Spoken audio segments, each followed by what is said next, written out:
Koliko je važno da Bog i Isus bude glavni autoritet u vašem životu? Autoritet u smislu vladanja životom, da je njegova zadnja u vašem životu, da je vaša volja potčinjena njegovoj u donošenju odluka, da si pod njegovom kontrolom. U perspektivi će se desiti okolnosti u svetu koje će dovesti do toga da se zakonski, malo po malo, u državama uvede nešto što Biblija naziva žig zveri. Naravno, to nešto neće imati rogove na glavi i niti će na tome pisati ove žig zveri. To će biti duhovna prevara, kao kada su Jevreji ubijali Mesiju, a mislili su da ubijaju nekog momka iz Nazareta. Međutim, ta posljednja prevara će zapečatiti sudbinu čovečanstva, onih koji su Božji i onih koji to nisu, i istorija će se završiti. Pošto će se raditi o nekom sotonskom remek delu ili vrhuncu prevare, jer je u pitanju njegov posljednji napad na Božji ostatak, Otkrivenje 12:17, očigledno će biti potrebna lična duhovnost, ili da budem direktniji, da Bog bude vrhovni autoritet u našem životu, da bismo mogli prepoznati to kao žig zveri i način na koji se izbaviti u to vreme. Kada dođe žig zveri, prepoznaće ga samo oni koji imaju lični odnos sa Bogom i kojima je Bog vrhovni autoritet u životu. Po osnovu pisma, mnogi vernici će primiti žig zveri i bit će izgubljeni, upravo zato jer imaju drugi autoritet u životu i u to vreme će poslušati taj svoj autoritet i pogrešit će. Na primer, kada se pojavi žig zveri i on ne bude prema očekivanjima hrišćana, hrišćani će primiti taj žig i kazat će ovo nije žig zveri, kao što su rekli ovo nije Mesija, ovo je prevarant iz Nazareta. Neki očekuju da žig zveri bude nedeljni zakon, neki da bude povezan sa veštačkom inteligencijom, neki sa čipovima, neki sa vakcinama i još drugih teorija. U sve to neki očekuju da taj žig uspostavi papa, neki očekuju da se tada obnovi Izrael i tako dalje i tako dalje. U vreme nekih specifičnih okolnosti i zbunjenosti u svetu, hrišćani neće znati da prepoznaju žig zveri.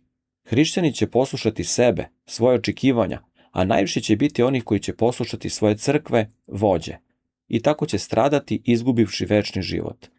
Samo zato što im Bog nije bio vrhovni autoritet u životu. Samo zato što nisu radili na ličnom odnosu sa Bogom. Samo zato što su ostali pri tome da oni upravljaju životom, da oni imaju svoje stavove i mišljenja, da budu tvrdoglavi, bez da Božja bude zadnja u njihovim životima i odlukama. Naravno, niko ne misli za sebe da će on biti u kategoriji tih ljudi, ali upravo će se to desiti većini hrišćana.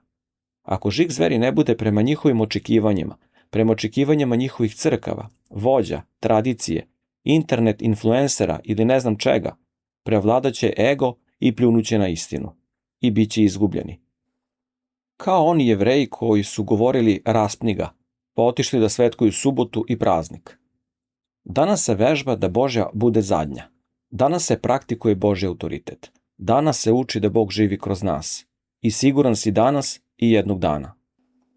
Da, i među pravim vernicima postoje grupe, duhovne crkve, zajednice, postoje vođe, ali među njima se propoveda da treba da je Božja zadnja, da se Bogu da poverenje, da se Bogu prepusti život na upravljanje.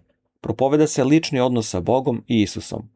Vernici u takvim grupama uče ne da slepo slušaju, ne da idu po željama srca i ega, nego da budu osvedočeni u ono što slušaju. I to je velika razlika. Jednog dana kada neko od vođa ili bilo ko u grupi kaže ovo je žig zveri, pravi hrišćanin neće slepo verovati, neće ići za nekim ličnim interesom srca, nego je u njima usađen princip taj duh svedoči sa našim duhom, ovo je žig zveri. Biće razumno, logično, harmonizovano sa Biblijom. Bićemo spokojni po pitanju te istine. To će nas voditi u još veću ljubav prema Bogu, a ne nikako u greh, mržnju, osvetu, gnev, ogovaranje i tako dalje. Danas vežbaj veru, lični odnos sa Bogom i predaju. Danas vežbaj da se ne vežeš za ljude, za vođe i propovednike u smislu slepog verovanja, već taj duh treba da posvedoči mom duhu da je propovednik u pravu.